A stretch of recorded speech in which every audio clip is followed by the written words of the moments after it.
ছাত্র জনতার উপর গুলি চালিয়ে গণহত্যাকারী হাসিনা সহ তার দোসরদের বিচারের দাবিতে অবস্থান কর্মসূচি করেছেন ঠাকুরগাঁও জেলা বিএনপি। বুধবার সকাল থেকে জেলা বিএনপির কার্যালয়ের সামনে এই অবস্থান কর্মসূচিতে বিএনপি ও তার অঙ্গ সংগঠনের নেতাকর্মীরা অংশ নেন।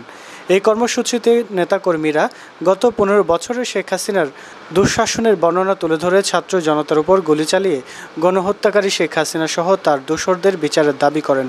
এ সময় উপস্থিত ছিলেন জেলা বিএনপির সহসভাপতি আল মামুন আলম, যুগ্ম সম্পাদক পয়গাম আলী, দপ্তর সম্পাদক আল মামুন, জেলা জাতীয়তাবাদী যুবদলের সভাপতি মহিবুল্লাহ চৌধুরী আবু নূর, জেলা ছাত্রদলের সভাপতি মোহাম্মদ কায়েস সহ অঙ্গ সংগঠনের বিভিন্ন নেতৃবৃন্দ।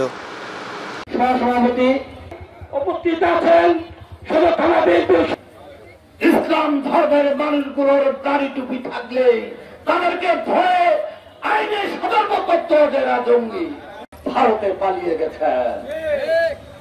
তাই আজকে